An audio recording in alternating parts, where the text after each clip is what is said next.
agora tá maravilhoso. Eu vou Tem o fazer o fone. seguinte, quando eu for falar, eu tiro o fone, quando eu for te ouvir, eu ponho o fone. Vai ter que ser assim. Então, Tá. recapitulando. É, meu nome é Adriana Ribeiro, sou médica veterinária.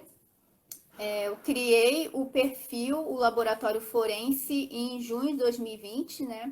Na pandemia, com o intuito de informatizar as pessoas sobre a área.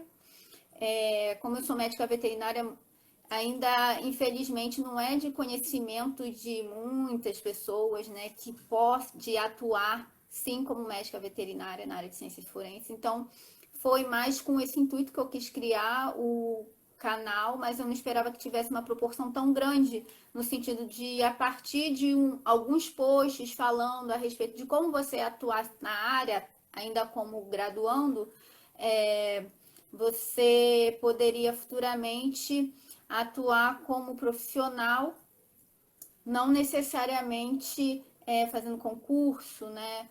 E com o tempo as pessoas foram me convidando para dar palestras nas escolas, nas universidades, para saber um pouco mais de que forma pode implementar essa ciência na grade curricular, né? E desde então venho recebendo outros convites, fazer cursos, algumas parcerias. Tenho conhecido bastante colegas, né? A Bia mesmo, a gente se conheceu num curso presencial em São Paulo. E hoje em dia, tanto ela quanto eu estamos seguindo a área e eu fico muito feliz por isso, fico muito contente também ver o sucesso dela, o tanto que ela tem progredido na área. É algo que me enriquece profundamente, fico muito feliz e particularmente assim, quando eu vejo as conquistas dela, de certa forma eu me sinto representada também, porque a gente, querendo ou não, começou juntas, né? Querendo descobrir, ainda não sabia de nada, dando os primeiros passinhos, se especializando com as ferramentas que a gente tinha e agora nós duas aqui é muito bonito de ver isso. Pode falar, Bia. Verdade. Se conheci 3 anos e meio, tá? Por aí. E lá a gente estava, sabe, estudando para a prova e a do guarda. Então é um trabalho muito legal, porque a gente começou a conhecer que vai além do concurso, como que o veterinário pode atuar. No caso, a Thalia, maravilhosa, estava lá explicando pra gente, instruindo a gente. Tinha também o Claudemir, que é um profissional referência para mim. Ele é biólogo, então eu estou sempre estudando com biólogos também, que hoje atuam na área forense. Ver que a gente se conheceu lá atrás e que a gente evoluiu realmente é muito bacana, porque a gente conversa e a gente expande nossos horizontes. Eu quero dar boas-vindas para todo mundo que está entrando. Algumas pessoas acho que ainda devem estar procurando onde que vai ser, porque a gente comentou que seria às 8 horas, a gente está um pouco atrasado, mas de qualquer forma a live vai ficar salva, então caso as pessoas não tenham achado ou não consigam acessar agora, depois a gente consegue tá deixando disponível o conteúdo para vocês assistirem. Eu quero primeiramente agradecer pelo convite. Eu sou a Beatriz Calisto, sou bióloga, como eu já comentei, e venho atuando também nas áreas das ciências forenses, especificadamente na parte laboratorial, mas aí estou sempre estudando para poder expandir meus horizontes e poder conhecer outras áreas, para ter essa questão da multidisciplinaridade que as ciências forenses tanto precisa. E, e você, Adri, me conta mais como é que foi para você se formar na faculdade, se você teve contato com esse mundo das áreas forenses, das ciências forenses durante a graduação. Como é que foi para você? De fone, mas vai ter que ser assim, vai dar certo. Então, Bia, comigo foi o seguinte: eu fui descobrir essa área de medicina veterinária legal no final da graduação, faltando um mês para eu defender meu TCC. Então, eu estava procurando artigos para finalizar meu TCC, quando eu vi numa revista do Conselho Regional de Medicina Veterinária do Paraná uma matéria a respeito de medicina veterinária legal, medicina veterinária forense. Eu fui ver do que se tratava, achei muito interessante. Na minha faculdade não tem essa disciplina, por isso que a minha demanda é, a minha demanda é tão grande, eu recebo tantos convites pelos próprios alunos para falarem um pouquinho, né? E desde então eu comecei a buscar mais. Defendi meu TCC, que foi sobre bem-estar animal, querendo ou não estava mais ou menos próxima à área. É sobre que é realmente, como você disse, é uma área totalmente multidisciplinar, tem que ter conhecimento de toxicologia, patologia, clínica e tudo mais. E acabei encarando esse desafio, né?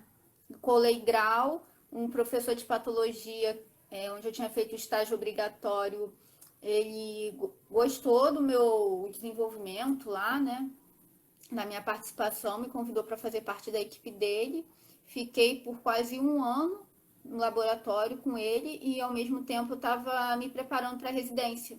Eu queria fazer residência em patologia porque eu já tinha feito toda uma estratégia, já tinha desenhado, planejado tudo. Eu já tinha as opções da onde eu queria fazer uma residência. Era a Unesp de Botucatu, que é uma das referências na área, né? Medicina veterinária forense.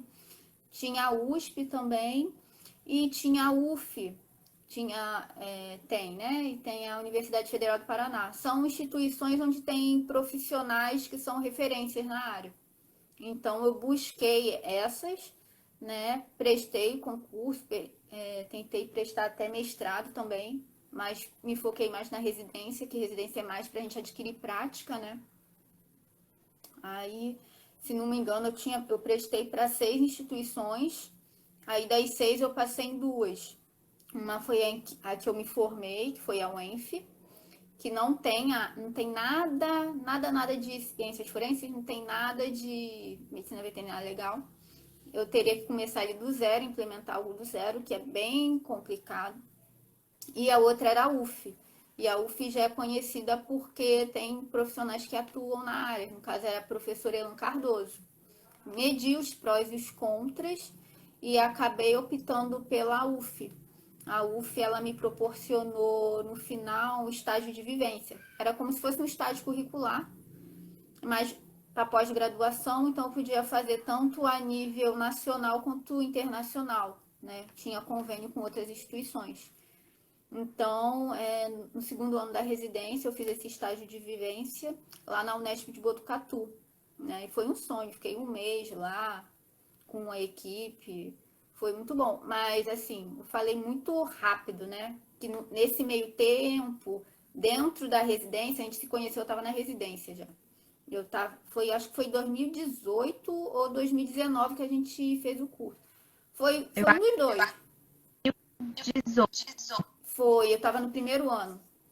Então, nos finais de semana a gente não tinha serviço, então eu aproveitava o final de semana, comprava minha passagem e ia para São Paulo. A maioria dos eventos eram todos em São Paulo, também tinha isso, né?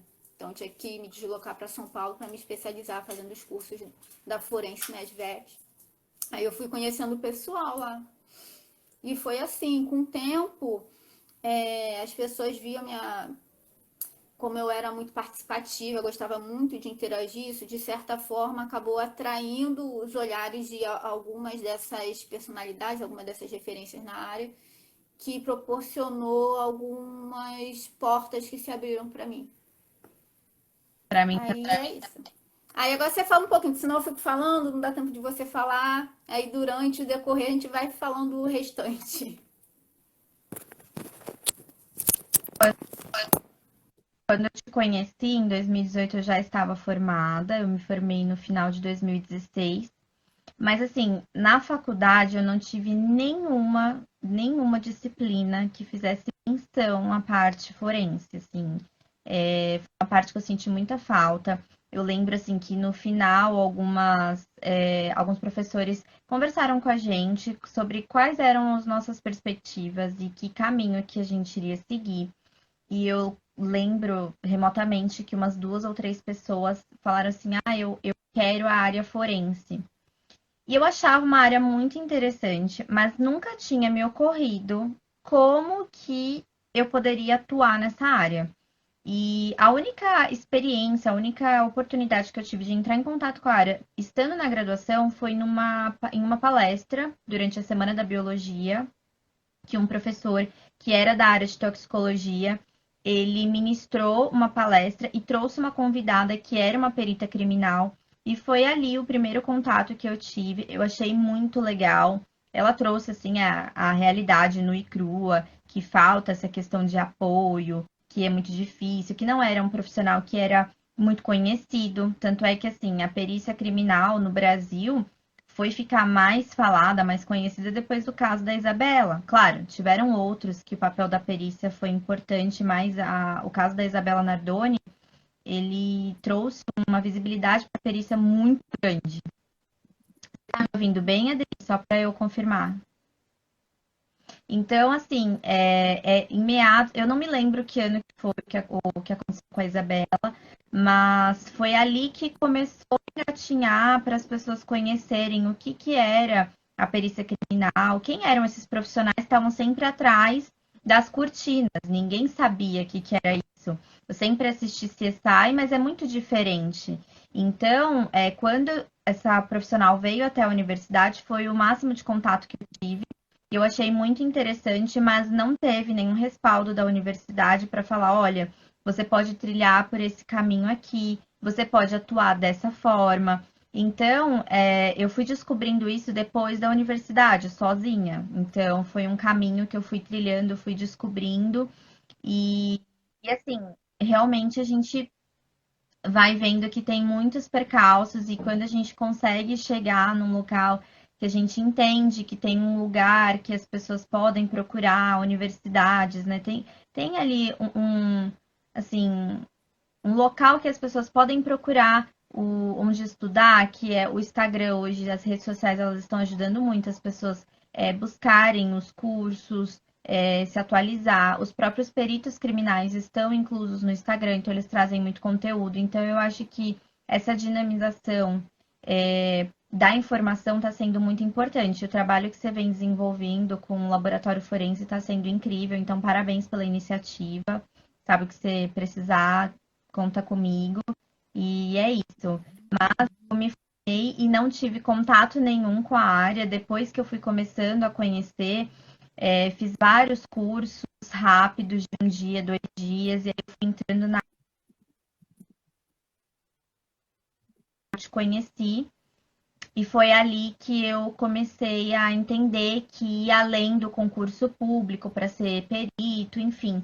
E aí eu fui expandindo meus horizontes. Então foi bem interessante entender que, que a gente tinha um caminho para trilhar além da perícia oficial, que é bem importante para as pessoas que estão nos assistindo, ver que não é algo que é único, não é um caminho que assim, olha, para você entrar na perícia tem que ser somente através do concurso público. Não, dá para você expandir e você atuar como perito judicial, como um assistente técnico. Então tem N possibilidades que dá para a gente explorar. Interessante que você falou, e eu vou falando no decorrer, porque senão desanda a falar 2 horas você não fala. É que por mais que eu seja veterinária, eu comecei, na verdade, nas ciências forenses de uma forma geral, não fui tão específica, porque na minha região não tem, né? Se eu quisesse, eu teria que ir para São Paulo. Então, qual foi o meu primeiro passo? Eu fiz parte da Liga Acadêmica de Ciências Forenses da UFRJ, que foi a primeira liga do Brasil. Eu sou membro dela até hoje. A gente tem um grupo do WhatsApp e tal, a gente fazia antes da pandemia, óbvio, visitas técnicas. Então, graças à Liga, eu conheci o Instituto Félix Pacheco, o Instituto Médico Legal. Graças à Liga, eu tive contato com vários palestrantes, sabe? até mesmo com na época, a presidenta da Liga, hoje em dia, ela tem a sua própria empresa. Ela é um exemplo também. Ela começou como estudante dentro da graduação, se formou no mestrado, continuou nessa linha de pesquisa, né, voltado para a área de identificação humana, papiloscopia. Hoje em dia, ela é diretora técnica numa empresa chamada Forçai, aqui no Rio de Janeiro. Então, eles são voltados a ministrarem cursos, tanto presenciais quanto online, né? Agora está voltando presencial. Então, é muito legal isso. Aí, depois que eu comecei com um pouquinho mais de... criar um pouquinho mais de casca, me aventurar mais na minha área, né? E aí foi. Aí tem sido até hoje. Como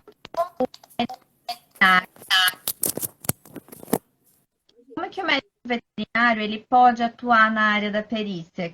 Quais são os focos? Você pode atuar com parte de necrópsia, pode atuar com toxicologia, é só mesmo a parte laboratorial no sentido de fazer o exame assim, no cadáver, né, no animal, ou não, você faz outros tipos de teste? Como que funciona para o pessoal entender? Foi. Falar, a gente veio aqui também para desmistificar essa questão de só pode ser perito quem é concursado. Ela mesma é um exemplo disso. Eu posso falar um pouquinho da minha experiência. O médico veterinário, para atuar, ele não precisa ser concursado, ele pode atuar como perito judicial. Para ser perito judicial, pelo menos aqui no Rio, né? É exigido que faça um curso no Tribunal de Justiça, 21 horas, mas isso não é regra para todas as unidades federativas. Tem estados que não exigem isso. Um exemplo é o estado de São Paulo. Você só precisa estar formado e, lógico, ter alguns cursos de especialização, né, de capacitação, para atuar como perito judicial, perito do juiz, né? Ou você também pode atuar como assistente técnico, né? Que seria um caso de perito particular. Gente, eu peço desculpa esse barulho que vocês estão ouvindo, é que meu cachorro tá correndo aqui no quarto, igual um doidinho, com o brinquedo dele. Então não estranhe esse barulho. E assim, fora esses dois exemplos que eu falei, né? Assistente técnico, que ele é um perito particular, ele atua da seguinte forma, ele defende uma das partes, né? Tem alguns colegas que preferem atuar mais como perito, como assistente técnico do que perito judicial, por N motivos, questão de ter mais liberdade, ter mais autonomia, questão também dos honorários, né? Não difere muito de uma área para outra. Assistente técnico, tanto para a Bia quanto para mim, não difere muito essas questões padronizadas, tipo criar nossos honorários, entrar em contato com o cliente. A única coisa que vai diferir mesmo é o assunto, é a causa, né? As minhas causas são baseadas em crime contra a fauna, erro médico veterinário. Da Bia, os assuntos já são diferentes. Mas se você for pensar de uma forma geral, a atuação, o serviço em si é o mesmo, né? O que mais eu posso falar? O médico veterinário ele pode atuar em casos de desastres ambientais, né? Infelizmente é algo que está em bastante evidência atualmente, a questão do Pantanal. Teve o de Brumadinho, teve uma grande repercussão internacional, até algumas organizações internacionais vieram especialmente para nos ajudar nesse caso, questão de ferramentas, tecnologias. Teve um equipamento que veio de Israel para poder identificar, né, os corpos soterrados e tal. A Polícia Federal entrou também nesse caso. Entre outros, eu costumo falar o de Brumadinho porque eu particularmente creio que esse foi o estopim para que a partir desse momento tenha criado uma certa necessidade de criar eventos falando a respeito disso, porque o Brasil, comparado a outros países, como por exemplo Japão, Estados Unidos, vamos falar mais especificamente, Nova Orleans, enfim, esses países que já são muito afetados por alterações climáticas, eles estão mais do que já calejados, já sabem como se preparar. E a gente ainda não sabe, né? Então, a partir do caso de Brumadinho, vem crescendo também muito o número de eventos voltados especificamente para essa área de desastres ambiental, desastre em massa, né? Tem várias denominações, mas é a mesma coisa. E é uma área também que está em grande expansão e também, se for pensar no mercado de trabalho, é mais uma opção, né? Que vem crescendo. E mais uma área que a gente não vê na nossa grade curricular. E seria uma área multidisciplinar, não só para a medicina veterinária, como para biologia, como para engenharia. O caso de Brumadinho, assim como do Pantanal e tantos outros, não é só um profissional que atua, são vários. São inúmeros, são profissionais que a gente nem imagina. O pessoal da química, com isótopos estáveis também, é outra área que está crescendo muito, muito mesmo. Estão investindo muito nessa área. O que é interessante é que Pode falar. o que é interessante é que você citou essa questão do que falta na grade curricular. Eu cheguei a ter avaliação de impacto ambiental na faculdade. Foi a matéria que, assim, se eu olhar hoje, foi a que mais se relacionou para uma possível proximidade com a perícia. É claro que, assim, se você vai estudar citologia, histologia, todas essas áreas eu consigo tirar, assim, pegar esses conhecimentos e aplicar na perícia. Microbiologia, que é uma área que eu atuo, mas eu digo assim, que tem mais relação principalmente nessa questão de crimes contra a fauna, contra a flora. Você consegue pegar essa grade que eu tive, que foi de avaliação de impacto ambiental, que ele tem vários cálculos, eu faço estudo do EIA, do RIMA. Então, assim, são várias questões que a gente tem que olhar, mas somente uma matéria é muito enclausurado, é algo que você não tem comunicação com outras áreas, você não olha isso como um potencial ali de estudo para você ir atrás, você vê que aquilo tem aplicação, e não é somente se você quiser atuar na área de prestação de serviços para alguma empresa que atua na área ambiental. Não, você pode ir além, você pode atuar com perícia, você pode atuar de forma privada, você pode atuar de forma autônoma, você pode criar uma empresa de consultoria ambiental, enfim. Tem N situações que você pode atuar e que a gente fica, às vezes, em caixinhas e a faculdade ela não expande para a gente ver que está muito além. Então eu senti muito falta assim, desse envolvimento e de ter, por exemplo, uma liga dentro da universidade para poder trazer essas questões, trazer novidades. Os meus professores estavam sempre tentando trazer Semana da Biologia, trazer apresentação de trabalhos científicos para a gente enriquecer mesmo o conhecimento de todos. Então a gente estava sempre procurando ali algum trabalho para a gente poder desenvolver. Mas a questão do mercado de trabalho eu achei que faltou um pouquinho, porque se você traz uma discussão sobre o mercado de trabalho, sobre a atuação do biólogo, sobre a atuação do médico veterinário, enfim, seja a profissão que for, se você traz o mercado de trabalho para dentro da universidade, você consegue ver quais são as áreas que aquele profissional consegue atuar. E a perícia foi uma área que nunca foi cogitada, nunca foi nem falada, então ninguém sabe que pode atuar como biólogo. E aí muitas pessoas perguntam assim, ah, tá bom, mas como que eu consigo atuar como biólogo dentro da perícia? E aí você pode pegar a área da genética forense, que é um pilar muito forte dentro da investigação criminal. Você consegue pegar ali o estudo do DNA, traçar um perfil genético daquele criminoso, ou seja, da vítima, enfim, você consegue fazer a identificação de pessoas, identificação humana através do DNA. São várias formas que a gente consegue identificar. A gente pode utilizar a papiloscopia, que é através das papilas dérmicas, a gente pode utilizar também a arcada dentária, mas o DNA está vindo muito forte, ele está expandindo muito no Brasil, e a tendência é crescer ainda mais. Só que tem que ser falado sobre isso, e a genética é uma área muito forte, que a gente estuda muito, né? Os biólogos, eles estudam muito isso na graduação, Mas ainda assim, falta você trazer a aplicação. Tá bom, eu entendi como que eu vou ali fazer os cálculos de genética, aonde que eu vou, eu estudo as leis de Mendel, tá bom, mas como que eu posso trazer isso para uma aplicação? Isso não tem. Mas a genética é muito forte, tem a botânica, que dependendo da universidade, estuda muito botânica. A Universidade de São Judas, que foi onde eu estudei, eu tive 3 anos de botânica. Então é algo muito forte, assim, é muito focado na parte ambiental. E eu tive 3 anos de botânica, mas nunca com nenhum foco em nada que pudesse ser aplicado à perícia. Aí eu tive uma outra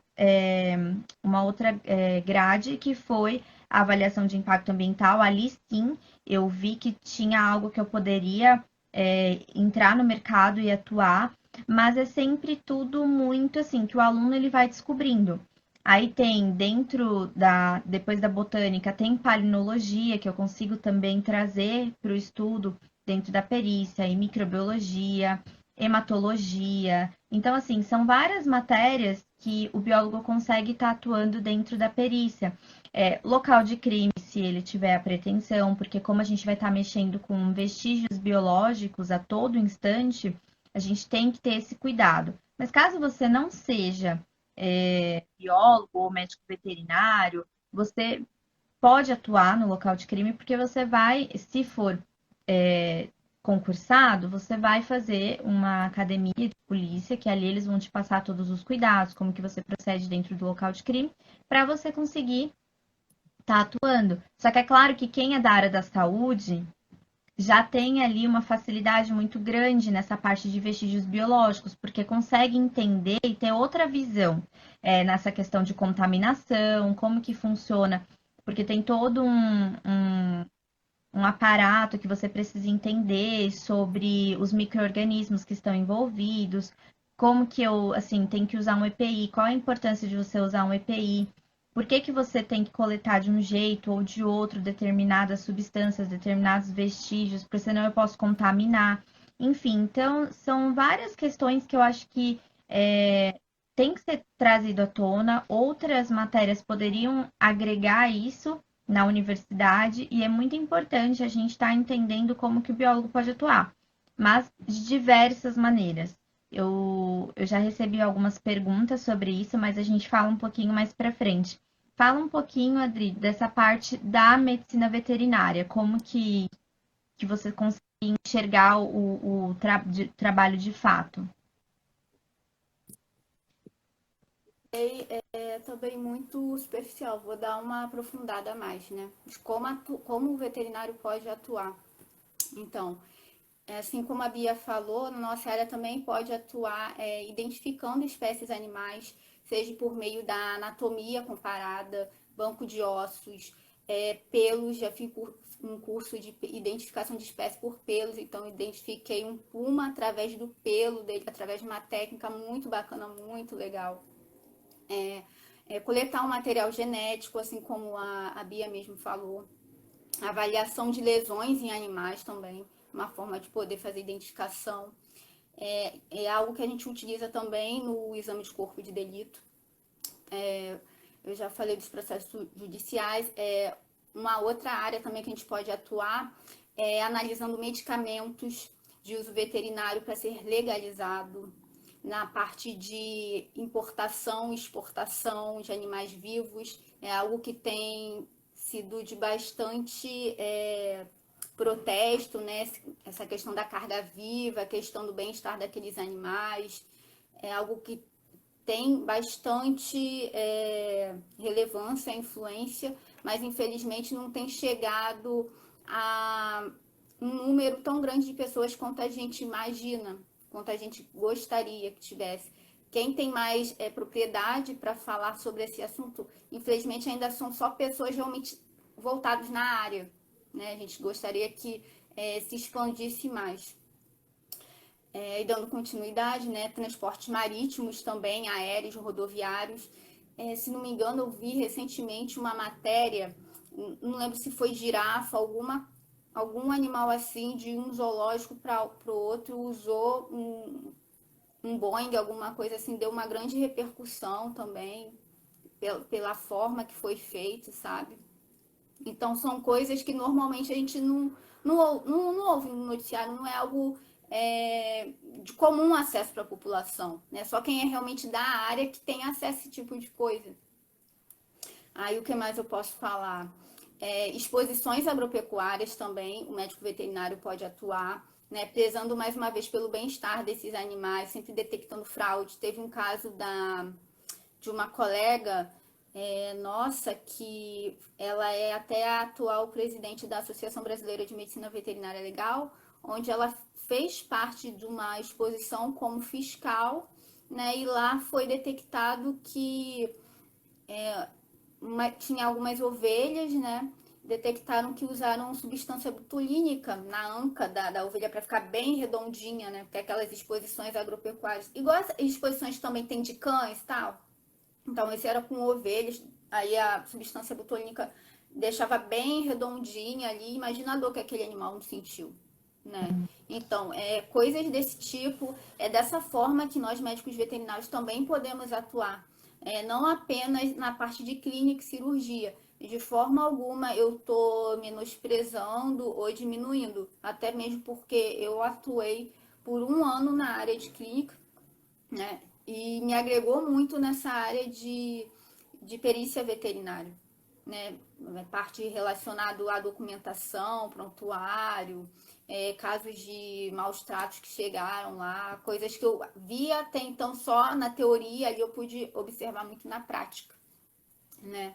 Inventário também, avaliação de rebanho também. Tem um colega nosso que ele é especialista só em animais de grande porte. Então, ele já trabalhou, já teve clínica e tudo, com pequenos, mas atualmente ele só atua com grandes. Então, a ponte aérea dele é Goiás, Rio, Minas, São Paulo. A gente tem conversado de vez em quando. Então, é uma área bem extensa, bem grande. A gente tem uma gama de possibilidades, né? Como, só reiterando o que a Bia falou nessa questão de concursos, olha quantas opções a gente já tem dado para vocês, né? Não ficar só preso, né? Pensando que só tem aquela opção, só aquela via de entrada. Não, tem inúmeros, tem inúmeros. Seguros de animais, também animais segurados. É um mercado bem expansivo, bem lucrativo, digamos assim, priorizando, óbvio, animais de produção, né? Animais de alto valor zootécnico, aqueles animais que são campeões, que equivale a, sei lá, mais de 1,5 milhão de reais. Imagine quanto custa um sêmen daquele animal. Vamos falar em volumes. 3 ml de sêmen daquele animal. Imagina quanto não vale. Quantos milhares de reais. É muito dinheiro. É muito dinheiro. Crimes ambientais, como eu disse anteriormente, né? Esse eu acho que é o mais batido, assim, né? Indústria farmacêutica também tem como a gente atuar nessa área. Indústria de rações, né? Combatendo o comércio ilegal e análise de suas formulações. Eu não tive ainda experiência de trabalhar nessa parte, mas na minha residência eu fiquei alguns meses no laboratório de alimentos, né? Então, cheguei a ver que eles fraudam até o café que a gente toma. Um absurdo, né? Eles colocam vidro moído para pesar mais o saco. Aí a gente analisa, via no microscópio ali, gente, é uma coisa muito bizarra. Então, se com café fazem isso, né? Teve há muito tempo atrás também um caso de fraude com leite, né? De uma marca famosa, que eu não vou falar aqui porque eu não tô ganhando para isso, mas eu acho que vocês conhecem, que teve uma campanha enorme numa época também nos bichinhos de pelúcia, todo mundo querendo colecionar. Gente, quem não nasceu nessa época não deve nem saber do que eu tô falando, mas vocês vão pesquisar que vocês vão saber, vão conhecer. E basicamente é isso. Há aeroportos também. Esse ano abriu um edital para trabalhar nos aeroportos como perito. E foi bem legal, porque assim, se não me engano, no edital, acho que não pedia prova. você tinha que mostrar sua experiência, ou seja, seu currículo. O pré-requisito é que você tivesse 2 anos de experiência na área como perito, né? Então, muito bacana. Tanto aeroporto, eu acho que tinha porto também. Porto de...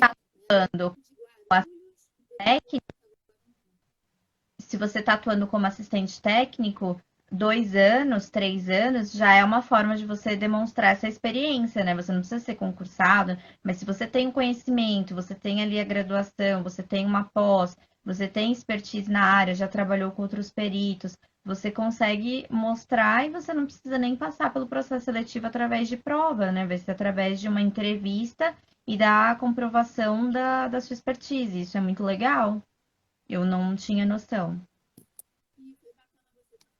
Isso da qualificação profissional, porque eu, ano passado, participei de um curso de perícia judicial e no momento de você, não sei se você faz isso, mas no momento de você montar os seus honorários, é interessante colocar, foi ensinado assim para mim, pelo menos, o valor. Desculpa, gente, fogos, ele fica louco. Então, baseado com a sua qualificação profissional, você pode ter uma alteração no valor dos seus honorários, um pouquinho a mais. Por exemplo, 30% dos seus honorários por conta que você tem mestrado. Quanto mais qualificações, maior, entendeu? O valor dos seus honorários, no caso. Você tem especialização, então, e tudo você especifica o porquê desse valor. Aí você, para realmente valorizar o seu trabalho, né?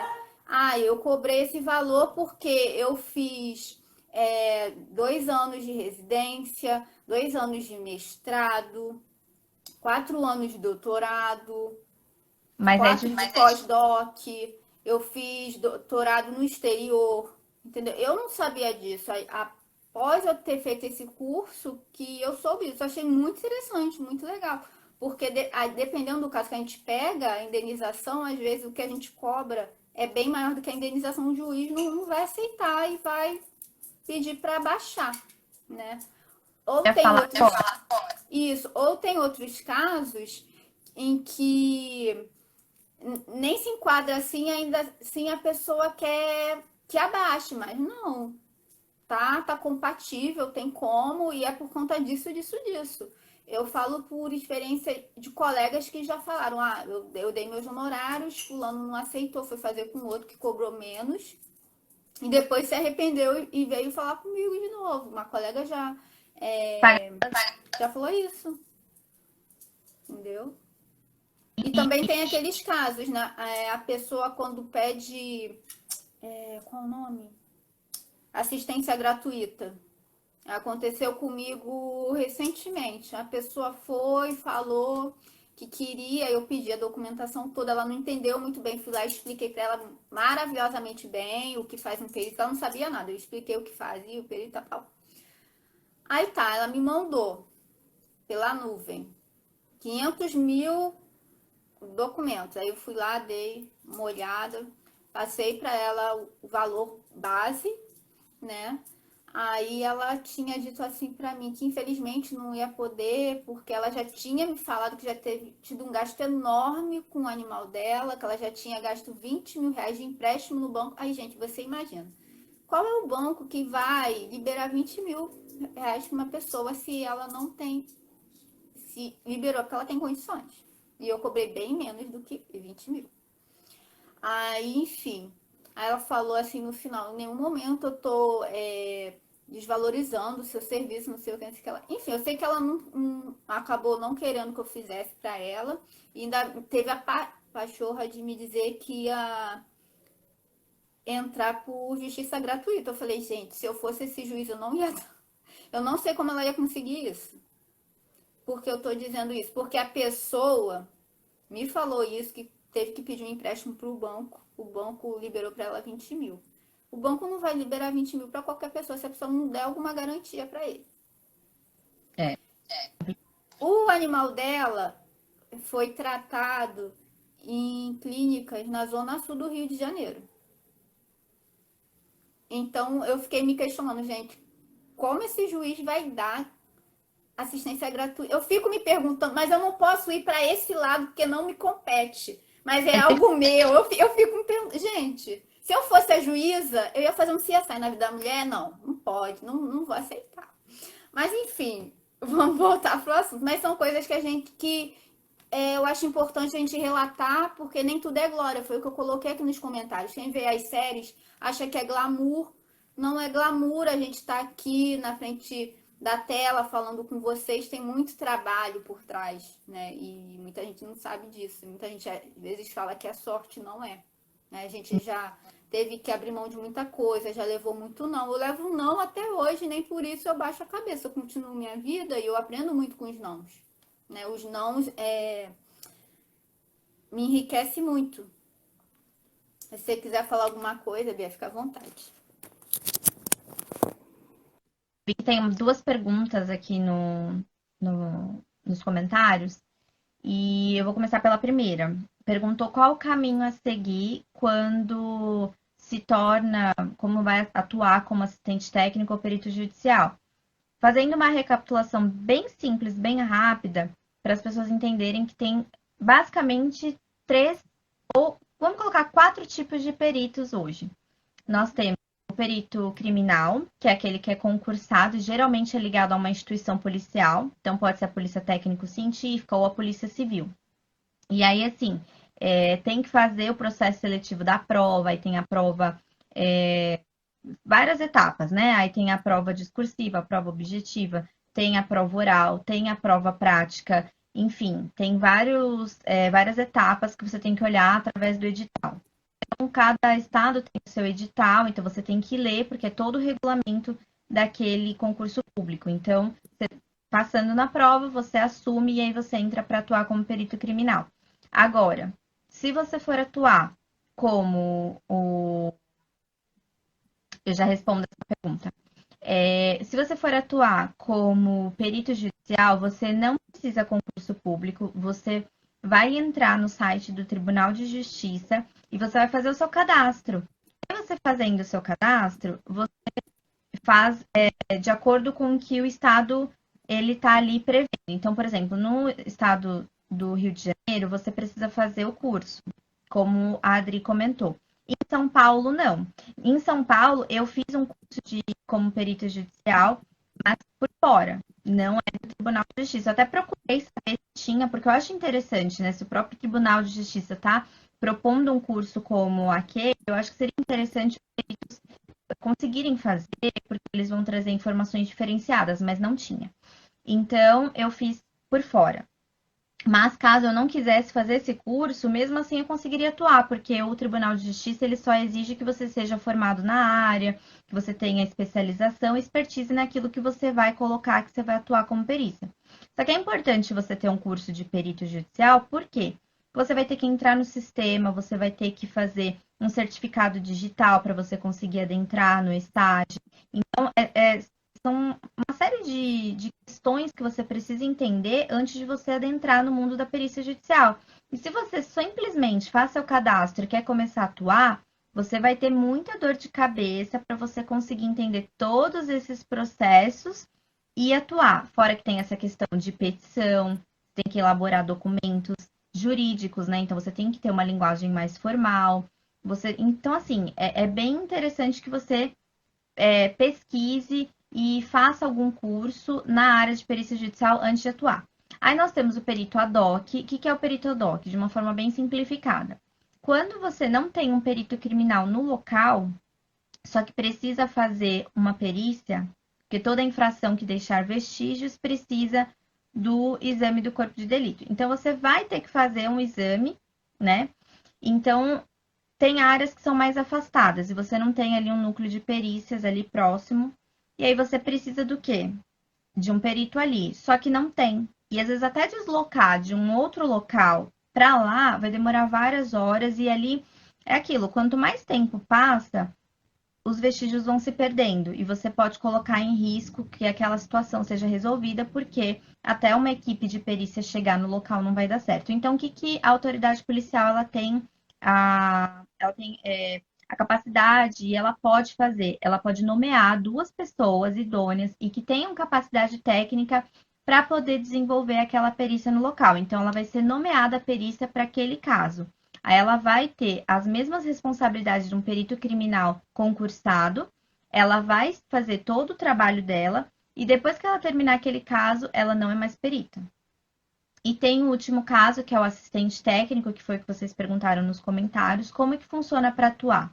Você não precisa de concurso público, você não precisa se inscrever no Tribunal de Justiça, você vai ser um profissional autônomo e você vai trabalhar se apresentando nos escritórios de advocacia, porque quem contrata o assistente técnico geralmente é o advogado.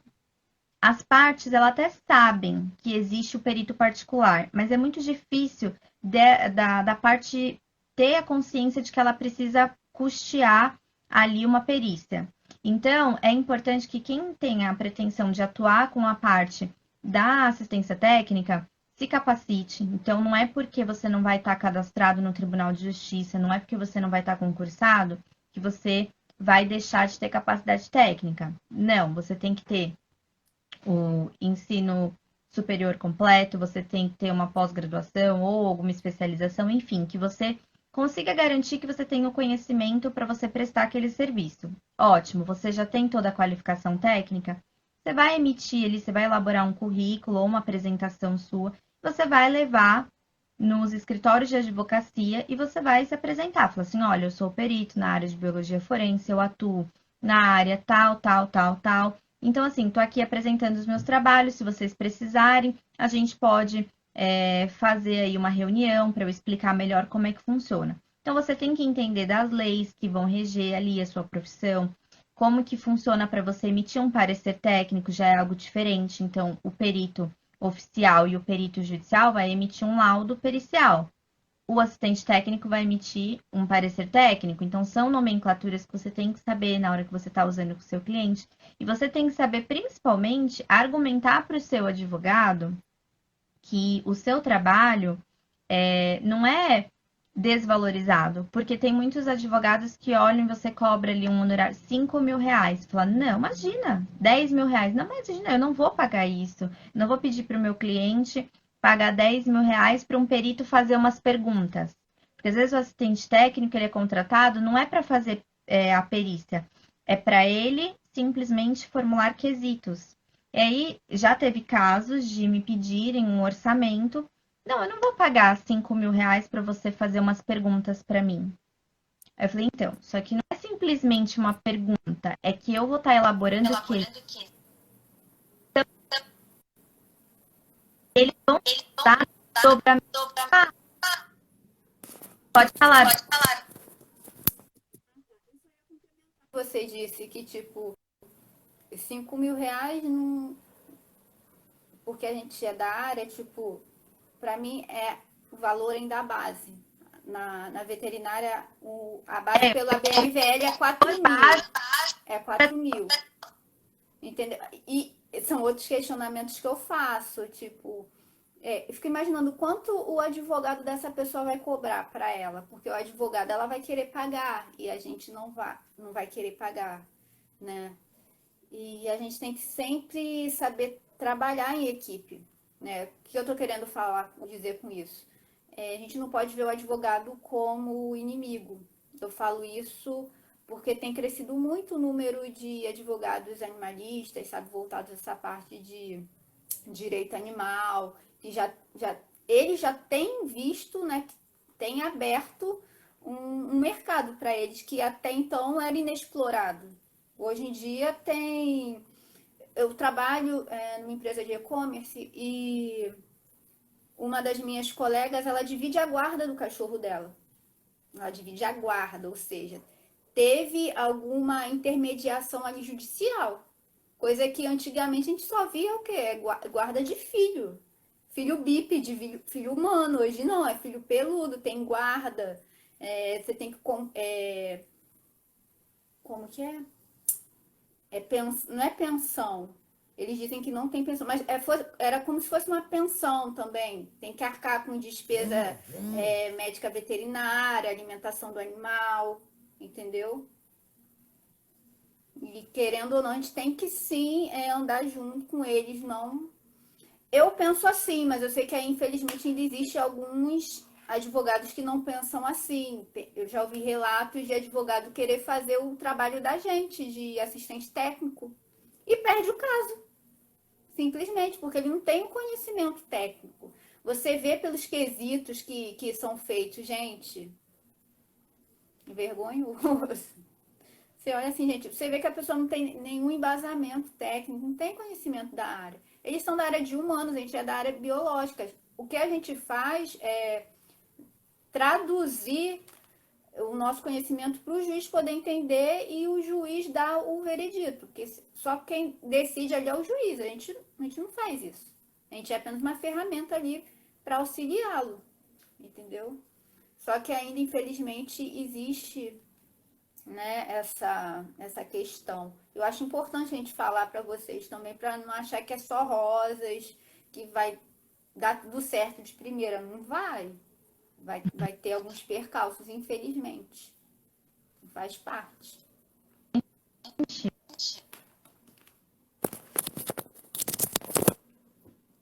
É importante você falar sobre isso, porque eu percebi ao longo da minha atuação, eu ainda estou iniciando na atuação, estou há pouco tempo, comparado a outros profissionais. Eu comecei a trabalhar na CEUEL, criminalística. Até já aproveitando esse momento que a gente está falando, tem uma pergunta aqui sobre qual seria uma pós ou um curso para ter no currículo. A CEUEL Criminalística é uma empresa muito conhecida no mercado da parte de assistência técnica. O perito Eduardo Lanos e a Rosângela Lanos, eles têm vários anos de experiência. Eles são, assim, muito conhecidos, têm uma confiabilidade no mercado muito boa. Então, nós conversamos, enquanto da equipe, a gente viu a possibilidade de atender a vários pedidos que tinha, de várias instituições, de fazer cursos, de ministrar aulas, porque eles têm um conhecimento muito grande a se passar. E a gente sentou com a equipe e a gente conversou e a gente desenvolveu o Instituto, né? É uma academia de criminalística, é a Cadecrim, e nós vamos ministrar cursos para quem tem pretensão de atuar nessa área. Então, já respondendo a sua pergunta, tem algumas instituições que aplicam cursos que sejam voltados para assistência técnica, mas, por exemplo, quem fez a pergunta, acho que é Gabi, né? Tá escrito VET. Então, tem a parte, atua na área de medicina veterinária. Então, procure a área que você quer focar. Então, você quer focar na necrópsia, vamos supor. Eu não sei muito bem como é que vocês fazem essa separação, mas vamos supor que você queira atuar com a parte de necrópsia. Então, procure cursos que você faça, mesmo que não seja voltados para perícia, mas que seja voltados para a parte de necrópsia animal. E aí você se especializa muito nisso, aí você faz uma pós voltada para isso, eu não sei se tem, mas um curso voltado para essa parte de necrópsia animal, ou vários cursos, quanto mais melhor, é claro, mas faça um currículo voltado para a sua especialidade. Então, assim, não fique presa somente naquele pensamento, eu tenho que fazer cursos dentro da perícia. Não, porque o seu conhecimento, às vezes, ele extrapola os limites da perícia. Então, faça os cursos que você acha que deve fazer, mas, voltado à perícia, é importante você fazer alguns cursos generalistas para você entender esse mundo. Então, por exemplo, faça um curso para ser assistente técnico. Faça um curso para você ser um perito judicial.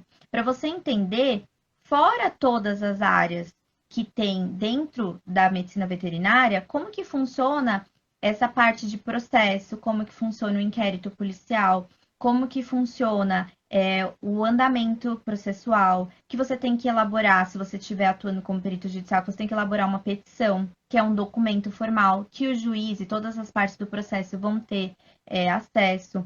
Você precisa saber qual é a linguagem, como que você vai se comunicar com os advogados, que simplesmente uma mensagem de WhatsApp, isso não é juridicamente aceito entre o perito e o juiz. Então, você tem que entrar ali num sistema para você conversar dentro do processo. Então, assim, tem várias questões que você precisa entender, até questão de legislação, para você poder atuar. Então, faça esses cursos generalistas da área da perícia, para você entender onde que você está pisando, onde que você está atuando, mas, em paralelo, faça cursos da parte que você quer se especializar. E aí, procurando instituições, acho que a Adri vai até saber falar melhor para você, te instruir se tem alguma instituição que você consiga ter algum curso na área de medicina veterinária legal e que você consiga atuar e fazer cursos específicos dentro da perícia, dentro da sua área. Mas é mais raro, é mais difícil de você achar.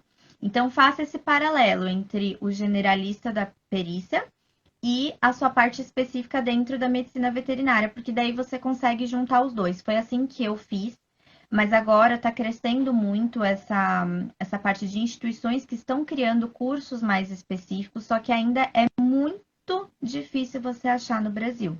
Por exemplo, aqui no Brasil, nós somos um país que nós não temos ainda uma faculdade de criminalística. Nós não temos uma faculdade, uma graduação que seja sobre criminalística ou sobre ciências forenses. Você tem algumas pós-graduações, mas você também tem que ver a aceitação num concurso público ou como que você vai conseguir juntar aquilo para você atuar.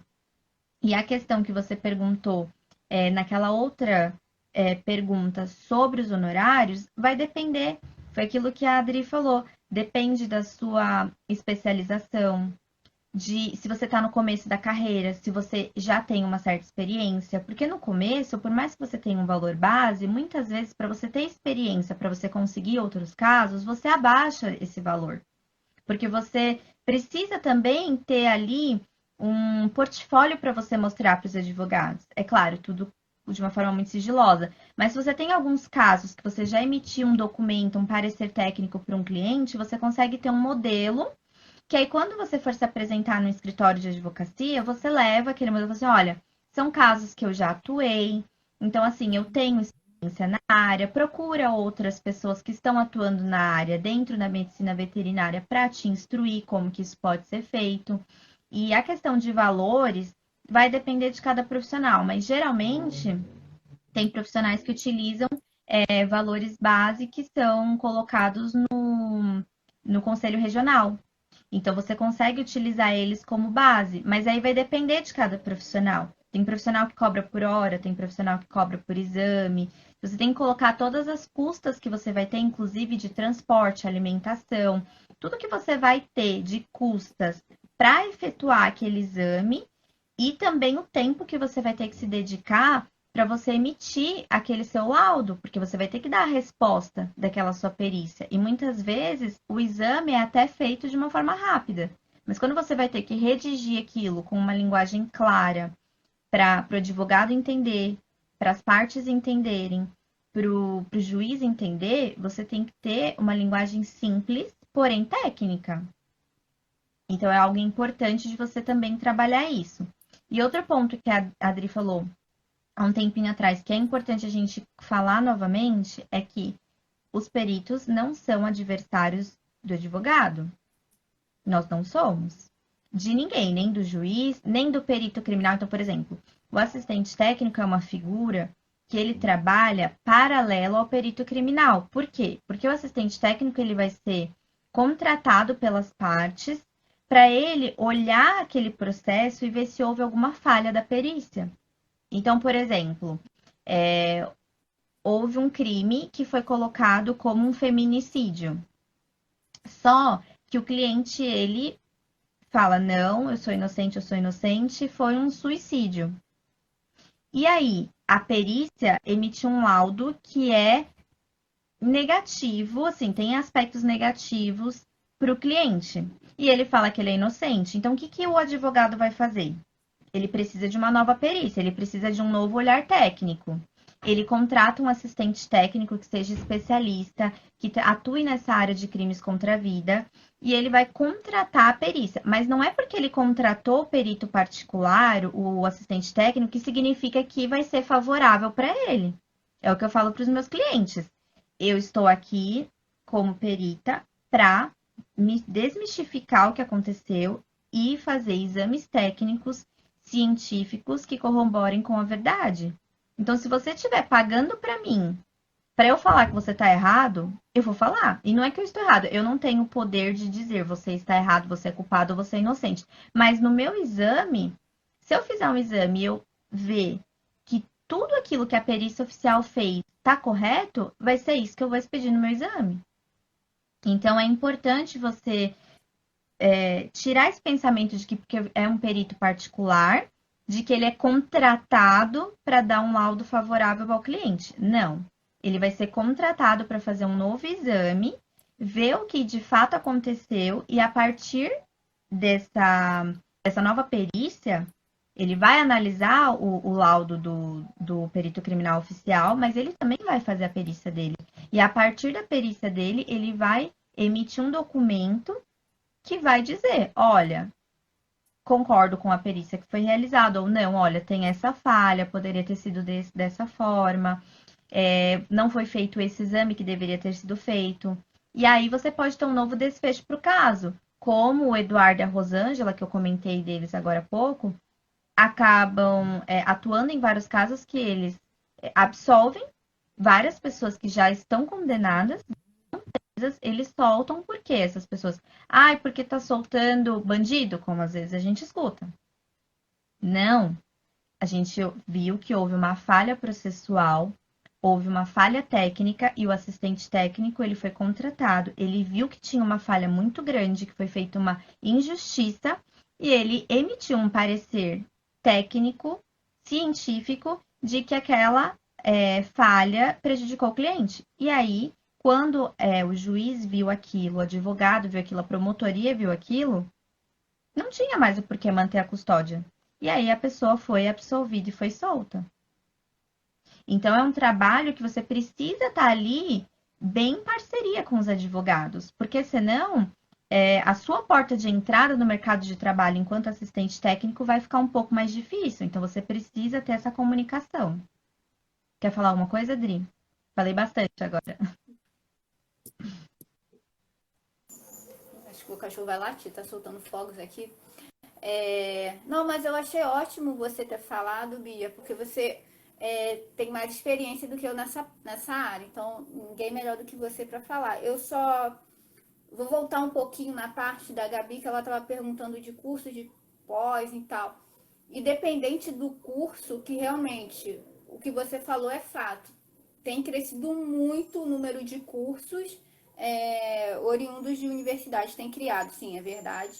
O conselho que eu dou antes de fazer qualquer curso, né, é procurar saber quem está quem tá na coordenação desse curso, quais são os professores, se essas pessoas realmente têm experiência na área, isso é importante, porque elas vão passar para vocês conhecimento, a vivência delas, né? Não vai ser simplesmente uma pessoa que lê um livro e está só replicando, é totalmente diferente. Então eu prefiro dar esse tipo de conselho do que simplesmente falar cursos A, B, C e D. Um que eu posso falar porque eu conheço as pessoas, porque elas realmente atuam na área de perícia, é a do Qualitas, né? Que, se não me engano, acho que foi a primeira. Depois do Qualitas, vem crescido outros cursos de pós-graduação voltada à medicina veterinária legal. Mas a do Qualitas, ali se você for ver o corpo docente, tem professor que faz parte do corpo técnico da Polícia Federal, tem professor que fez parte do desastre ambiental de Brumadinho, entre outras pessoas que têm uma experiência vasta. E fora isso, esse tipo de pós-graduação tem o stricto sensu. No caso, eu sugeriria o Federal do Paraná, né? É capital, porque tem a de Palotina também, mas eu me refiro à da capital mesmo, do Paraná. A USP, né, a Unesp de Botucatu, a Universidade Federal Rural de Pernambuco, são algumas instituições. Ah, e a Universidade Federal de Uberlândia também. São instituições que elas vêm promovendo, né, cada vez mais essa causa de ter um IML veterinário, algo que até um ano atrás não tinha, hoje a gente já tem. A gente tem da USP, Federal de Uberlândia, agora que inaugurou esse ano. Em Minas Gerais tem a UniBH, juntamente com a Anclivepa, enfim, várias organizações ONGs se mobilizaram, ali também tem. Minas Gerais está bem forte nessa área, Minas e São Paulo é bem forte. Então, se eu pudesse sugerir, né, para quem tem interesse em atuar de fato, seria essas instituições, não só o mestrado, mas também a oportunidade de fazer residência. É uma opção, vai abrir portas para muitas pessoas. E final de semana passado teve até concurso, né, lá em Minas para perito criminal e teve 4 vagas para veterinário. E abriu agora também para Amazonas, para perito criminal, só que lá só foi uma vaga para veterinário. E o salário é bem atraente, é 16 mil. Eu soube há pouco, soube hoje de tarde. Bem bacana. Pode falar. Pode falar. Eu acho que até pela questão do Estado vai ter uma atuação muito grande, né, desse perito que está ali próximo de regiões que têm uma biodiversidade muito grande, né? Então, acho que até essa questão financeira acompanha também a atuação que vai ser muito forte desse perito. A Gabi comentou aqui que ela já está fazendo no Qualitas criminalística, especialização em patologia forense. Então já está muito, muito encaminhada. Eu sou de São Paulo e a Adri é do Rio. E, enfim, a gente estava falando um pouquinho sobre essa parte de atuação. Então a Gabi já está super encaminhada. Então tenta, assim, o que eu sempre falo para todo mundo que me pergunta sobre isso. Vá atrás de contatos de pessoas que estão atuando na área. Então, entra no Instagram. Eu uso, assim, muito o Instagram para entrar em contato com pessoas na área. Então, assim, eu entro lá na barra de pesquisa e todas as pessoas que são da área de perícia, eu vou entrando, eu vou curtindo. Até porque hoje a produção de conteúdo é muito vasta. Então, às vezes, você entra no Instagram, você aprende muito. Às vezes, você nem precisa ficar buscando isso em apostilas na internet e tal. Claro, é sempre importante você ir atrás de livros, né? Então, de editoras confiáveis. Eu indico sempre a Millennium, que a editora Millennium ela é maravilhosa, tem vários livros voltados para a área da perícia, é muito forte dentro dessa área. Então, eu sempre indico ela. É importante estar em contato com as publicações científicas, então com os artigos. E aí vem essa questão do inglês também, que acaba sendo uma necessidade, porque a maior parte dos artigos são em inglês, né? São de fora do país. Até mesmo brasileiros, para publicar, tem que publicar em inglês, porque tem que publicar em revistas de fora, mas agora a gente tem algumas revistas que estão crescendo muito, como a Adri colocou aqui nos comentários, a revista brasileira de criminalísticas. Tem também a revista CML, que é Criminalística e Medicina Legal, está crescendo muito. Inclusive, quem quiser fazer publicação de artigo científico, mesmo que esteja fazendo TCC, a revista CML é gratuita para publicar. Eu estava assistindo uma live deles, acho que faz uns 2 ou 3 dias, e salva no perfil. Pesquisa o perfil, revista RCML, que lá tem uma live salva sobre publicação de artigo científico e eles falam uma gama de possibilidades. Então é muito interessante e até a questão da entrada na área, quando você tem publicações científicas na área, isso tem uma relevância incrível.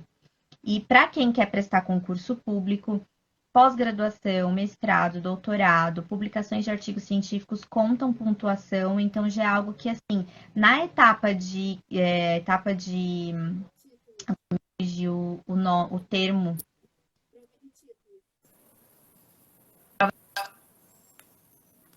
conta muito, pode estar nada pra cá. É interessante.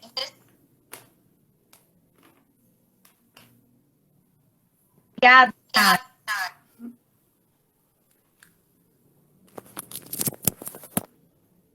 Uma dúvida, mais alguma informação a respeito da parte de assistência técnica? A gente vai, assim, eu não sei a respeito da Adri, mas eu, assim, estou muito aberta a fazer novas lives com temas mais específicos, se vocês quiserem.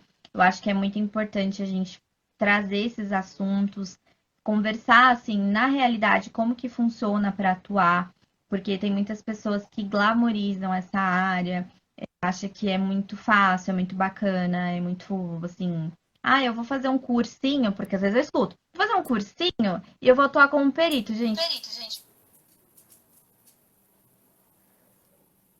Ai, eu fico rindo porque eu acho que as pessoas acham que, nossa, eu vou trabalhar como perito, eu vou ficar rico. Não é assim também, não, gente. Quem dera, né? É, quem tem. Mas faz parte, faz parte. É, uma coisa que eu não falei, é, e eu tenho certeza que é diferente da realidade da Bia, que, por exemplo, médico veterinário que atua na área ainda não tem como ele viver especificamente, exclusivamente, melhor dizendo, apenas de perícia. Principalmente quem atua na área assim, de perícia judicial, porque nem sempre vão te nomear, né? Então tem essa questão também.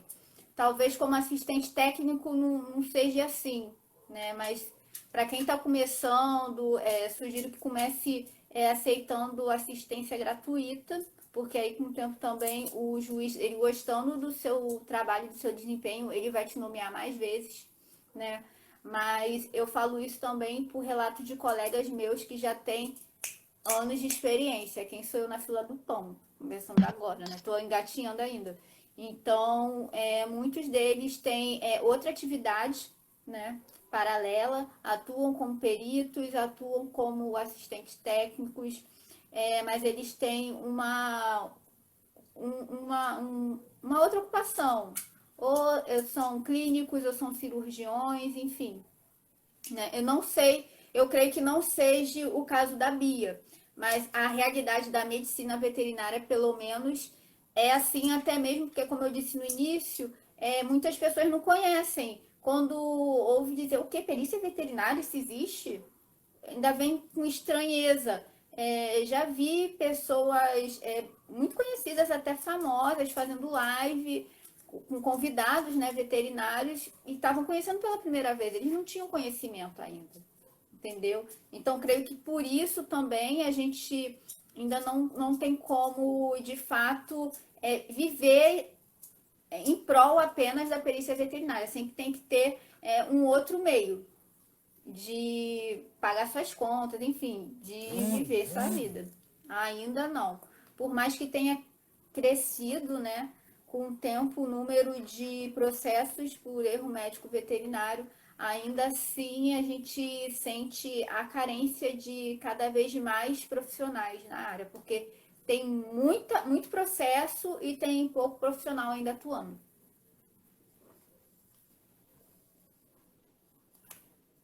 Se quiser falar alguma coisa, fica à vontade. Pode falar. Essa questão do advogado que até comentaram aqui na live, é que eu percebi ao longo da minha atuação e também entrando em contato com outros profissionais da área, é que os advogados também não têm esse respaldo na faculdade. Então, assim, eles não conhecem a atuação do assistente técnico. Então, eles não sabem como que o assistente técnico pode atuar dentro de um processo. E isso, assim, eu acho isso sério, muito sério. Eles tinham que ter contato com esse tipo de conteúdo, porque às vezes aquela contratação de um assistente técnico vai mudar todo o rumo do caso. E ele não tinha que ficar preso só na perícia oficial, ele tem outras possibilidades. Então, ele pode ter a ajuda de um profissional da área. Porque às vezes o advogado quer ficar batendo cabeça, tentando entender algo que é muito técnico e não faz parte da área dele.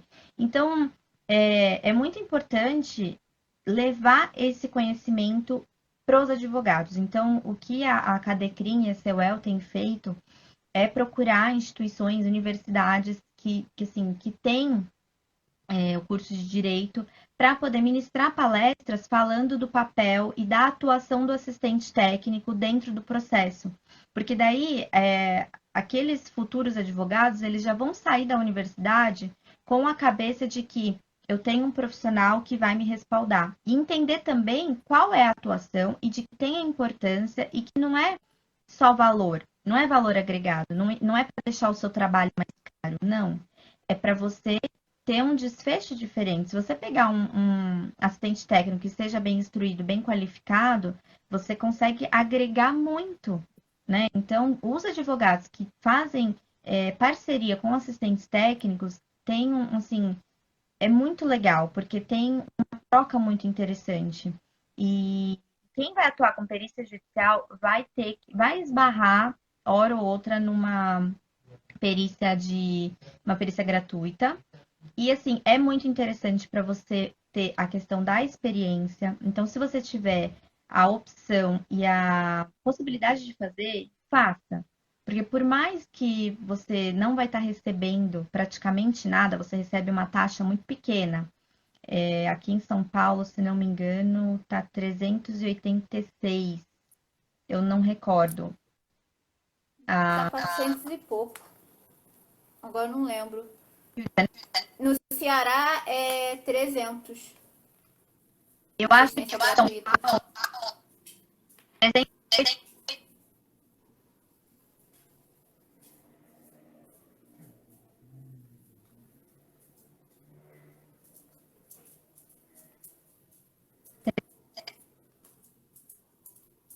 Assim, eu, eu acho a Bia que está sendo um pouquinho ingênua, né? Em partes, porque em relação a essa questão dos advogados, alguns realmente podem não saber, mas essa geração nova que está formando agora, junto com esses colegas que estão atuando como assistentes técnicos, eu creio que alguns saibam sim e tem medo de perder, né? Perder a vaga por, por um assistente técnico, até mesmo, enfim, perder a vaga ou então diminuir o valor dos honorários deles. Isso também acontece. Por isso então, que teve casos de um aí querer fazer os quesitos e acabar perdendo a causa. mas a pessoa. Você quer colocar o fone? Vou colocando. Pode falar. Mas é por isso que eu digo que os advogados não conhecem a atuação do assistente técnico, porque por mais que ele na faculdade ele vai ouvir falar sobre esse profissional, mas o que eu digo que eles não têm conhecimento é que se eles soubessem que o assistente técnico jamais poderia substituir um advogado, eles não teriam medo de contratar esse profissional. Então eu digo assim, o que está faltando é a prática, entendeu? Ele entender que contratar um assistente técnico não vai tirar parte do dele. Que contratar um assistente técnico não vai fazer com que o cliente tenha que pagar horrores de caro. Tem gente que acha que uma perícia não vale menos do que 30 mil reais. Assim, existem perícias que vai de 30 mil, 50, 100 mil? Tem, com certeza tem. Só que, às vezes, a perícia é simples, 5 mil, 10 mil, você consegue fazer. 2 mil reais, eu já tive perícias, já vi também, conheci causas que eram 2 mil reais. Então, assim, você entender e explicar para o advogado que uma formulação de quesito, que o perito ali cobre 5 mil, 2 mil, 3 mil, R$ 1.000, não sei, enfim, o valor que o perito estipular, não é gasto, é um investimento, porque aquilo vai ajudar quando ele estiver defendendo a causa, quando ele estiver defendendo o cliente dele. Então, quando eu digo que os advogados não entendem não entendem o papel do assistente técnico, talvez eles até saibam que existe esse profissional, mas eles não entendem como que isso pode auxiliar eles. Porque se eles entendessem que a gente mais auxilia do que atrapalha ou tira espaço, eles a parceria seria muito diferente. Mas assim, você vai esbarrar na perícia judicial que você vai ter muitos pedidos de assistência gratuita e você vai ter que muitas vezes fazer para você conseguir ter experiência, para o juiz também confiar no seu trabalho. Eu já peguei um caso que eu teria que viajar 5 horas, 5 ou 6 horas. Então, assim, só para eu estar me deslocando até lá, já era R$ 1.000, praticamente. E de volta, se você for colocar avião e descendo num local, eu tinha que pegar mais um Uber, ou mais um ônibus, ou enfim. E eles queriam me pagar R$ 386. Eu falei, olha, eu queria muito pegar o caso, porque era o caso de uma contaminação. Era o caso, na verdade, que envolvia entomologia urbana, que era um rato dentro de uma caixa de leite. Então, eu ia ter que fazer uma inspeção na fábrica. Eu falei, eu não vou olhar a foto e falar o que é o que não é. Não, eu quero ir até a fábrica. Eu quero ter acesso a esse animal porque eu vou fazer uma necrópsia nele. Foi até quando eu te pedi uma indicação. Eu quero fazer uma necrópsia nele. Tem uma série de exames que eu quero fazer nessa caixa para eu saber se foi uma contaminação dentro da fábrica, se foi uma contaminação no consumidor final, se teve alguma contaminação, aonde que aquele rato entrou naquela caixa. Tem que fazer perícia para isso. Só que aí, só de deslocamento eu teria que cobrar R$ 1.000. Então a minha perícia ficou no valor justo, porque eu cobrei o mínimo do mínimo, mas eles queriam me pagar R$ 386, então eu teria que praticamente pagar para trabalhar. Então aí não tem como. E assim, longe de mim, não estou reclamando, mas estou dizendo, é incompatível, porque você está querendo trabalhar, pegar experiência, e aí você está tendo que arcar para você ir até o local. Então, mas o que que indica isso? O que que a gente pode tirar de lição? É que não tem perito. Porque se tivesse um perito lá, 5, 6 horas de viagem, o juiz jamais iria me nomear aqui em São Paulo. Então, assim, você vê como que é um mercado grande, que tem uma possibilidade enorme e que falta profissionais. Então, quando você é de uma cidade, como a Gabi comentou, que ela é, acho que é São José do Rio Preto, pode ser que não tenha muitos peritos lá. Então, se ela faz um curso e ela se inscreve no Tribunal de Justiça ou se apresenta nos escritórios de advocacia, seja para atuar como perita judicial ou como assistente técnica, ela vai ter muitas pessoas procurando pelo serviço dela, muitas pessoas ali procurando essa possibilidade. Como você falou, Adri, que você não consegue, os médicos veterinários ainda não conseguem manter a renda única exclusivamente na área da perícia. O biólogo, ele consegue, mas depende se tem um respaldo ali. Por exemplo, se você tem clientes que já conhecem o seu trabalho, vão te indicando. Então, você consegue ter aí umas demandas de pessoas que conhecem o seu trabalho. Mas, por exemplo, no meu caso, essa situação ficou um pouco mais fácil de ser trilhada, porque eu sou associada à Seuel. Então, os casos que entram para a Seuel, ela indica para mim quando é na minha área de especialidade. Então, tem outros profissionais que estão lá, que fazem parte do quadro de peritos da equipe, e que eles vão colocando cada um na sua especialidade quando o cliente procura. Mas quando você não tem o respaldo de uma instituição por trás, e ainda assim eu também vou atrás dos meus clientes, eu não fico só restrita a eles ficarem me passando casos, mas assim, quando você não tem uma instituição por trás, você tem que ir nos escritórios, você tem que se apresentar, você tem que fazer todo um processo de comunicação, tem que fazer um cartão de visita, você tem que ir até os escritórios de advocacia, deixar seu cartão, se apresentar para os advogados, participar de lives no Instagram, que você fala, que você faz seu trabalho, entrar em contato, fazer esse networking mesmo, porque isso é muito importante. Então, dá sim, hoje, para um biólogo conseguir se manter na perícia, mas não é fácil. No começo, não. Então, o que que eu indico? Vai fazendo um paralelo com outro trabalho e depois que você se sentir confiável para isso, aí sim, se você se sentir seguro, você tira outra fonte de renda. Estava pensando em conversar com a OAB daqui, para fazer a palestra a respeito de alguns tópicos. O que vocês acham? Olha, eu topo. Assim, eu acredito que a Adri também, mas eu fico à disposição. Pode entrar em contato comigo, entrar em contato com a Adri. A gente pode levantar alguns tópicos que são muito interessantes para a gente conversar com a OB, que, assim, os profissionais têm que estar integrados, porque isso vai beneficiar todo mundo e eu fico à disposição. B, pelo menos aqui do Rio de Janeiro, né? Eu sei que tem. Em São Paulo, eu acho que em São Paulo também tem. Um departamento, falando da minha área, pelo menos da veterinária, voltado para a defesa dos animais. Então, eu creio que se for nesse departamento, eles possam aceitar. Agora, eu não sei como a Gabi quer realizar isso, ainda não entendi muito bem, mas que a OAB já tem se mobilizado um pouco em relação assim, ao direito animal, eu sei que eles têm feito. Agora, de uma forma geral, assim, eu tô por fora. Mas seria interessante que fosse algo geralzão mesmo. Geralzão mesmo.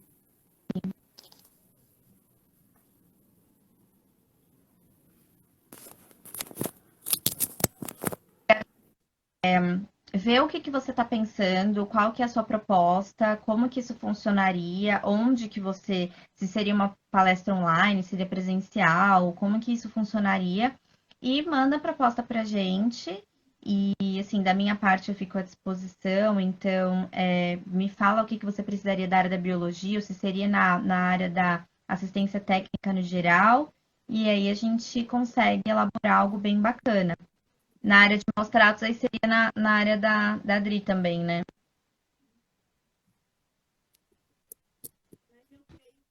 Por conta disso que a gente já falou, Bia, seria mais, eu acho que interessante e vantajoso se fosse algo que abrangesse a todos, que não fosse focado só para veterinária. Né? Porque vai ter algum. Oi? Pode falar. Pode Deixa eu... fazer Pode já. fazer. Sim, porque vai ter alguns Leva pontos algum ponto. sim, em Então, algum olha, momento. na veterinária Uhum. Isso. Uhum. Sim.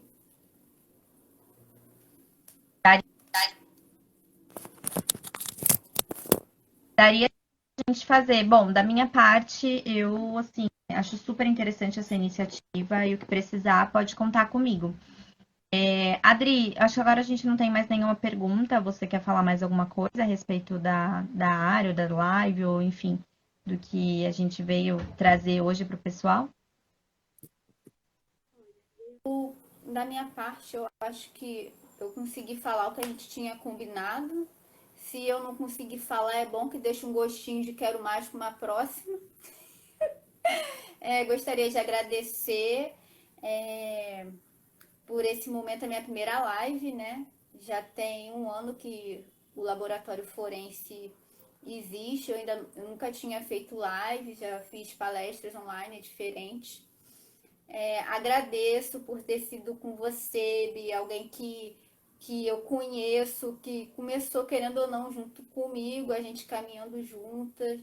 Eu fiquei pensando isso até uns dias antes da data da live. Eu fiquei assim, nossa, agora que caiu a ficha, né? Eu vou fazer, a minha primeira vai ser com a Bia, ela começou junto comigo também. Eu achei muito bonito, assim, muito bacana, muito legal. Gostaria muito de agradecer você ter topado. Apesar que partiu mais de você do que de mim, né? Mas tudo bem. Gostaria de agradecer também a todos os seguidores, as pessoas que não conheciam tanto a minha área, a medicina veterinária legal, ou até mesmo a área da Bia, e estão aqui até agora, 10h13. Vocês realmente se interessam muito, são bem apaixonados pela área, porque não é qualquer um que fica até essa hora, não. Falando sério. Então, agradeço vocês também pela audiência. Espero que, de alguma forma, a gente possa ter sanado as dúvidas de vocês, incentivado de uma forma positiva que vocês sigam atrás dessa área. Obrigada. Passo a palavra agora para a Bia. Fica à vontade, Bia. eu quero agradecer também pelo convite de estar aqui na página, porque eu falei, não, vamos fazer, porque eu sempre vejo você participando bastante no Zoom ou no Google Meet em aulas, mas eu acho importante você vir aqui no Instagram, que é aberto para as pessoas interagirem com você. Você tem um conhecimento incrível. A gente começou também e a gente poder compartilhar isso, é igual eu tô vendo aqui nos comentários, aí o pessoal é egoísta de conhecimento. Eu acho que assim, conhecimento não se segura. A gente precisa transmitir isso, porque se uma pessoa aqui da live tirou uma dúvida e ficou feliz e ficou entusiasmado de ir atrás, de conhecer, fazer curso, para entrar na área, eu já tô feliz, porque eu gosto disso, de disseminar conhecimento, disseminar as coisas que eu para eu conseguir, assim, incentivar outras pessoas, de verdade. Então, eu fiquei muito feliz quando você falou, não, Bia, vamos fazer então, vamos conversar, vamos fazer um bate-papo bem legal para falar sobre a nossa atuação. Então, eu agradeço o convite e, assim, fico à disposição para as próximas, do que você precisar também. E eu adorei, eu achei que foi maravilhoso que, então, a primeira eu que estou participando e espero aí que as próximas você já faça logo, porque eu também quero acompanhar para aprender também essa área da medicina veterinária, na parte forense. Eu já cheguei a dar uma lida em algumas coisas, mas também é um mistério para mim, então é legal eu conhecer essa área também para poder passar para outras pessoas que às vezes me perguntam e também para eu entender a atuação de vocês, que é uma atuação muito bacana e que está envolvida também com a área da biologia, então que é bem a gente estar ali junto fazendo uma parceria bem legal. E eu agradeço a audiência de todo mundo e a live vai ficar salva, então que depois vocês possam assistir novamente. Se tiverem alguma dúvida, pode mandar no meu particular. E é isso. Quero só agradecer.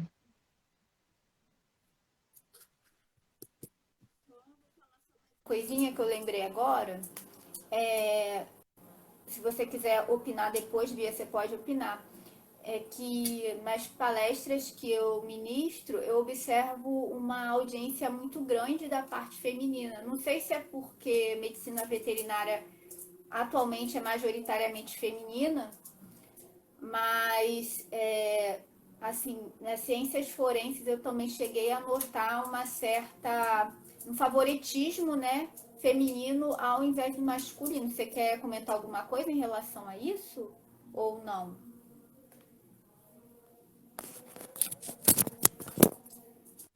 Eu percebi também, assim, desde que eu comecei a fazer cursos, nossa, já faz muito tempo, mas acho que já vai fazer uns 5 anos, acho que é algo assim, que eu comecei a estudar perícia. Todos os cursos que eu ia era 85%, 90% do público feminino. E então isso vem se repetindo muito, é uma área que as mulheres realmente estão dominando e eu vejo que tem um interesse de muitas mulheres de entrar e de conversar e de falar sobre, de estudar. Eu acho que é uma área que a gente tem que conversar e levar também para os homens poderem participar, poderem atuar, porque tem espaço para todo mundo e é muito legal, assim, da gente poder trazer essa mesclagem de público, mas definitivamente o público majoritariamente é feminino, tanto dos cursos quanto de atuação. Eu conheço muitas peritas.